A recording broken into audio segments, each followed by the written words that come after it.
Hello বন্ধুরা, আমাদের আজকের মুভি ব্লাড ব্রাদার্স। মুভিটি পরিচালনা করেন জোস ফ্রেন্ডস এবং এটি 2015 সালে মুক্তি পায়। মুভিটির গল্প দুই সাইকো ভাইকে নিয়ে। তো কথা না বাড়িয়ে চলুন মুভিটির গল্পে প্রবেশ করা যাক।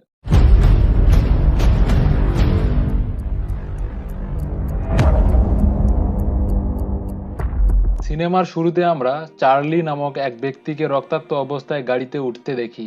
গাড়িতে উঠার পর সে গাড়ি স্টার্ট দিতে গিয়ে দেখে সে চাবি আনতে ভুলে গেছে। সে রাগে দুঃখে কান্না শুরু করে।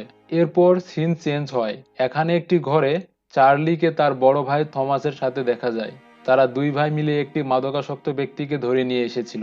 তারা সেই মাদকাসক্ত ব্যক্তির সামনে একটি ছোট ককেনের প্যাকেটের সাথে একটি ছুরি আর একটি বড় ককেনের প্যাকেটের সাথে একটি পাথর রাখে এবং তাকে বলে তার একটি আঙ্গুল ছুরি দিয়ে কাটলে ছোট প্যাকেটটি দেয়া হবে আর পাথর দিয়ে কাটলে বড় প্যাকেটটি দেয়া হবে। মাদকাসক্ত ব্যক্তিটি তাতে রাজি হয় না, কিন্তু দুই ভাইয়ের পীড়াপিড়িতে সে তা করতে রাজি হয়ে যায় এবং বলে আঙ্গুল কাটার পর তাকে হাসপাতালে নিতে হবে। দুই ভাই তাতে রাজি হয়। তখন সে মাদকাসক্ত ব্যক্তিটি পাথর দিয়ে তার একটি আঙ্গুল কেটে ফেলে। তখন দুই ভাই হাসতে হাসতে দুই প্যাকেটই তাকে দিয়ে দেয় আর বলে এতে কোনো কোকেন নেই, একটিতে লবণ আর অপরটিতে চিনি আছে। তারা দুই ভাই বাজি ধরেছিল যে একজন মাদকাসক্ত ব্যক্তি বেশি মাদকের জন্য পাথর ব্যবহার করবে নাকি কম ব্যথা পাওয়ার জন্য ছুরি ব্যবহার করে তার আঙ্গুল কাটবে। তারপর দুই ভাই সেই লোকটিকে হাসপাতালে না নিয়ে সেখানে ফেলে চলে যায়। পরের দিন সকালে চার্লি ঘুম থেকে উঠে তার মায়ের রুমে যায়। তার মা অসুস্থ ছিল। তার মা তাকে ওষুধ এনে দেওয়ার জন্য বলে। চার্লি একটি ওয়াইনের বোতল থেকে কিছু ওয়াইন তার মাকে দেয়। তার মানে তার মা ওষুধ বলতে ওয়াইনকেই বুঝিয়েছিলেন। একটু পরে থমাস এসে চার্লিকে ডেকে নিয়ে যায়। তারা দুই ভাই একটি রেস্টুরেন্টে যায়। চার্লি থমাসকে বলে গত রাতে যে ব্যক্তিকে তারা ফেলে এসেছিল তার কোনো খবর পেপারে এসেছে কিনা। থমাস বলে না, তবে আঙ্গুল থেকে বেশি রক্তক্ষরণের জন্য সে হয়তো মারা যেতে পারে। আর চার্লিকে এসব নিয়ে ভাবতে নিষেধ করে। সে সময় একজন মেয়ে তাদের জন্য কফি নিয়ে আসে যার নাম ছিল জেনেভি। সে এই রেস্টুরেন্টে নতুন এসেছে। তার মেরি নামের একটি মেয়েও ছিল।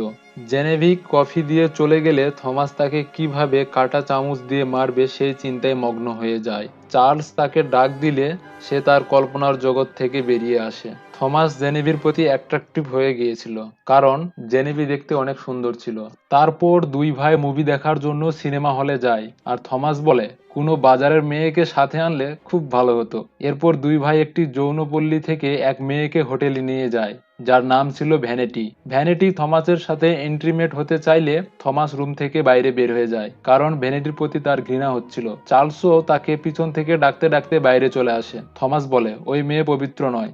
চার্লস বলে আমরা ওকে নিয়ে আসার আগেই এই ব্যাপারে জানতাম আর আমরা তো তাকে মেরে ফেলতে চেয়েছিলাম। তখন থমাস বলে বাজারের মেয়েকে মেরে কোনো লাভ নেই।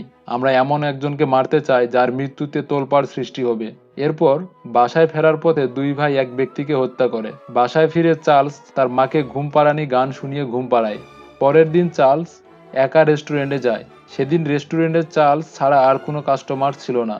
চার্লস জেনেভিকে তার সাথে খাওয়ার জন্য অফার করে আর জেনেভি রাজি হয়ে যায়। খেতে বসে চার্লস জেনেভিকে মুভি দেখার জন্য অফার করে আর জেনেভি তাতে রাজি হয়ে যায়। তারপর তারা দুইজন সিনেমা হলে যায়। সিনেমা হলে চার্লস জেনেভির রূপের প্রশংসা করে এবং তার প্রেমে পড়ে যায়।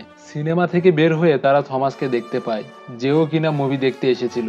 জেনেভি তার মাকে ফোন করতে চাইলে দেখে যে তার ফোনে চার্জ নেই। থমাস বলে আমাদের বাসা কাছেই, যেখানে তুমি ফোন করতে পারবে, কারণ তাদের দুই ভাইয়ের কাছে সেলফোন ছিল না। জেনেভি প্রথমে যেতে রাজি না হলেও পরে রাজি হয়ে যায়।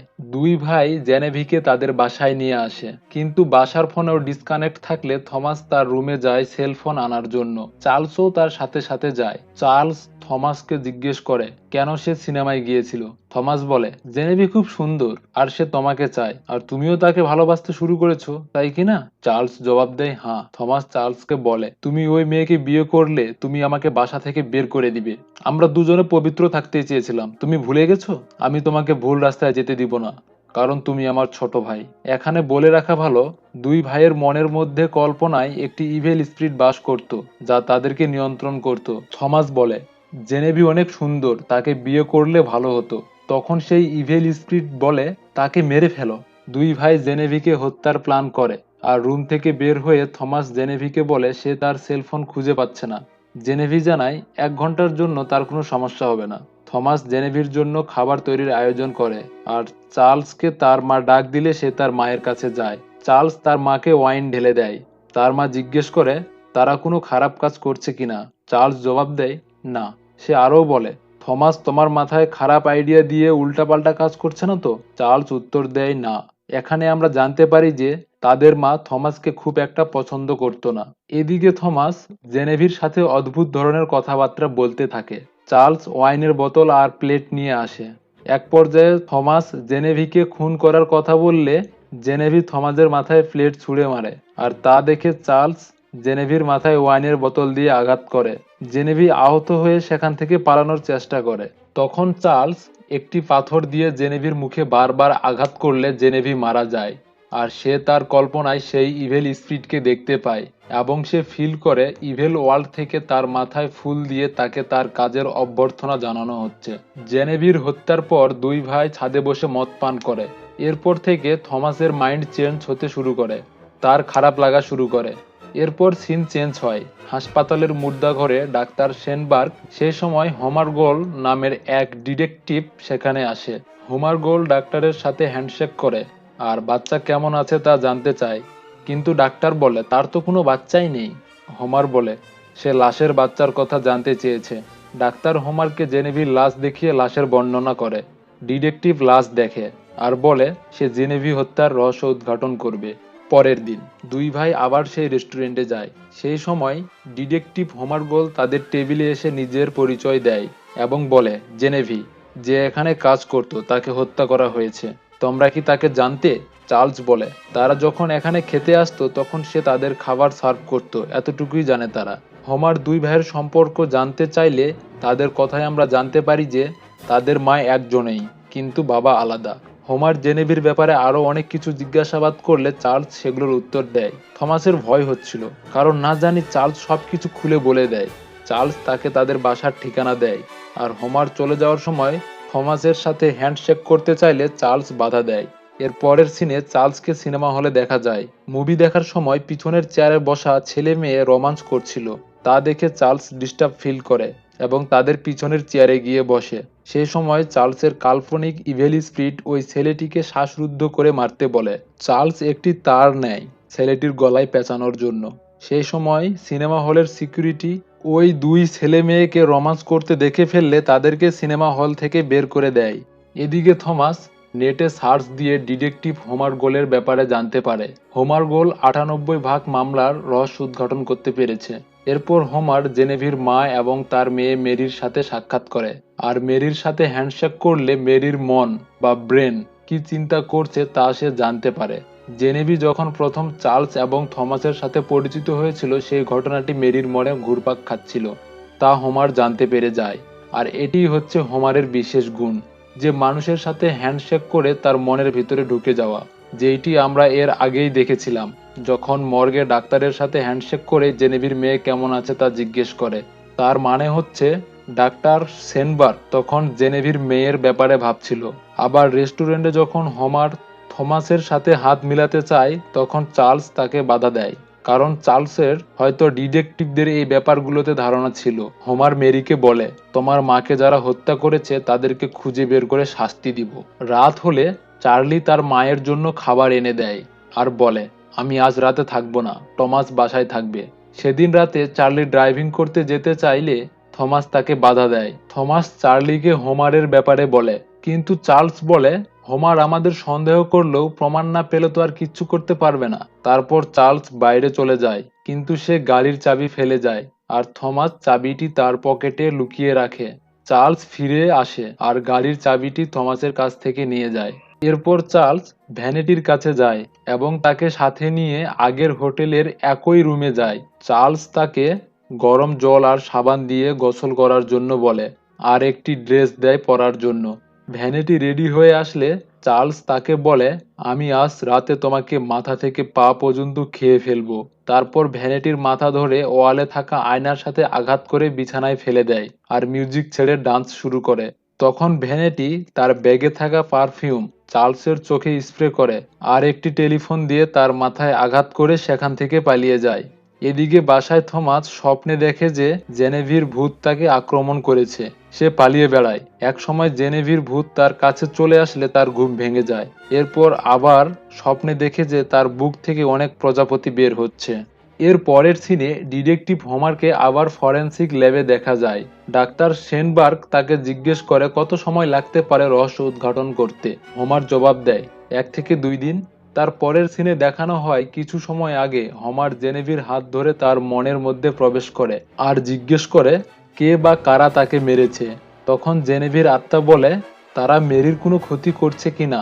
আর কিছু না বলে জেনেভির আত্মা পুনরায় দেহ ত্যাগ করে। হোমার বুঝতে পেরে যায় যে 2 ভাইয়ের মধ্যে একজন তাকে খুন করেছে আর অপরজন তা দেখেছে। বাসায় ফিরে চার্লি একটি হাতুড়ি নিয়ে সিনেমা হলে যায় আর হলে থাকা সবার মাথা হাতুড়ি দিয়ে থেতলে দেয় আর তার কল্পনার জগতের সেই ইভেল ওয়ার্ল্ড থেকে বাহবা পায়। এদিকে হোমার থমাসের বাসার সামনে গাড়ি পার্ক করেছিল। থমাস বাসায় আসলে হোমার তাকে ডাক দেয়। থমাসের মাথায় ক্ষত ছিল। হোমার তার কারণ জানতে চাইলে থমাস বলে সে সিঁড়ি থেকে পড়ে গিয়েছিল। হোমার কিছু জিজ্ঞাসাবাদ করতে চাইলে থমাস তাকে তাদের বাসায় নিয়ে আসে। হোমার পুরো রুম ভালোভাবে দেখে। সে একটি প্রজাপতির ছবি ওয়ালে টাঙানো দেখতে পায়। সেম ছবি জেনেভির গলায় ট্যাটু করা ছিল, যা তার মৃত্যুর পর গলায় ছিল না। জিজ্ঞাসাবাদের এক পর্যায়ে থমাস সব সত্যি বলে দেয়। আর থমাসের মা হোমারকে পিছন থেকে গুলি করে। থমাস তার মাকে বেডে নিয়ে যায়। সে সবকিছু খুলে বলে, কিন্তু তার মা বলে সে সবকিছু জানে, কারণ চার্লস তাকে সবকিছুই বলে দিয়েছিল এবং থমাসের অনুতপ্ত হওয়ার কথাও সে তার মাকে বলে দিয়েছিল। তাই সে চার্লসকে বেশি পছন্দ করে। এক সময় তার মা বলে সে তাদের দুজনের বাবাকেই হত্যা করেছে, কারণ থমাসের বাবা নেশা করত এবং তার সেক্রেটারির সাথে অবৈধ সম্পর্ক ছিল। আর চার্লসের বাবা জিনিয়াস ছিল, কিন্তু একজন ভালো বাবা হতে পারেনি। চার্লসের মধ্যে তার মায়ের প্রতি ভয় ছিল, তাই তাকে সম্মান করত, কিন্তু থমাসের মধ্যে তা ছিল না। থমাস খারাপ কিছু করলে অনুতপ্ত হতো, কিন্তু চার্লস কিছুই মনে করতো না। তাই চার্লস তার মায়ের প্রিয় পাত্র ছিল। তার মা আরও বলে থমাসকে মারার জন্য চার্লসকে বলেছিল সে, কিন্তু সে তা করতে পারেনি। এইসব শুনে থমাস পিস্তল বের করে তার মাকে গুলি করে মেরে ফেলে। এদিকে চার্লস সিনেমা হল থেকে রক্তাক্ত অবস্থায় বাসায় ফিরে। থমাস তাকে জিজ্ঞেস করে কবে সে এই ট্যাটুর ফটোগুলো বাঁধাই করেছে এবং সবকিছু মাকে কেন বলেছে। ততক্ষণে চার্লস আর স্বাভাবিক ছিল না। সে পুরোপুরি তার কল্পনার জগতে বন্দী হয়ে গিয়েছিল। চার্লস মায়ের কথা শোনা মাত্রই সে তার মায়ের রুমে যায় এবং তাকে মৃত অবস্থায় দেখতে পেয়ে কান্না শুরু করে। থমাস বলে তার মায়ের কারণে আজ তারা এমন হয়ে গেছে, কিন্তু চার্লস তা মানতে নারাজ। সে মনে করে সে যা করেছে সব ঠিক করেছে। তখন থমাস পুলিশকে ফোন করতে চাইলে চার্লস তাকে বাধা দেয়। তারপরও থমাস পুলিশকে ফোন করলে চার্লস তাকে গুলি করে দেয়। চার্লস তার পাশে বসে কান্না শুরু করে আর থমাস বলে সে জেনেভিভকে দেখতে পাচ্ছে এবং সে তাকে মাফ করে দিয়েছে। এই কথা বলে থমাস শেষ নিঃশ্বাস ত্যাগ করে। থমাস মারা গেলে চার্লস তার লাশের পাশে বসে কান্না করে মাপ চায়। এরপর চার্লস পুলিশের গাড়ির আওয়াজ পেলে বাড়ি থেকে বেরিয়ে গাড়িতে ওঠে, কিন্তু সে এবারও ভুল করে চাবি রুমে ফেলে রেখে এসেছে। আর এই সিনটাই আমরা সিনেমার শুরুতে দেখতে পেয়েছিলাম। চার্লস তার কর্মের জন্য অনুতপ্ত হয়ে কান্না শুরু করে আর হোমার এসে তার গ্লাসে টোকা দেয় তাকে গ্রেপ্তারের জন্য। তার মানে হচ্ছে হোমার তখন মারা যায়নি। আর এখানেই সিনেমা শেষ হয়ে যায়। আর এই সিনেমা থেকে আমরা এই শিক্ষা পাই যে মানুষ তার খারাপ কাজের জন্য অনুতপ্ত না হলে সে পুনরায় খারাপ কাজ করার অনুপ্রেরণা পায়। সেজন্য আমাদের নিজেদের দ্বারা কোনো খারাপ কাজ হয়ে গেলে আমাদের কৃতকর্মের জন্য অনুতপ্ত হওয়া উচিত। তো বন্ধুরা, কেমন লাগলো আমাদের আজকের এই সিনেমার গল্প তা কমেন্ট করে জানান। ভালো লাগলে লাইক আর ভালো না লাগলে ডিসলাইক বাটনটি আপনার জন্য। আর চ্যানেলে নতুন হলে সাবস্ক্রাইব করে বেল আইকনটি অন করে দিন। তো আজ এই পর্যন্তই। আবার কথা হবে নতুন কোনো মুভির গল্প নিয়ে। ততক্ষণ পর্যন্ত ভালো থাকবেন। ধন্যবাদ।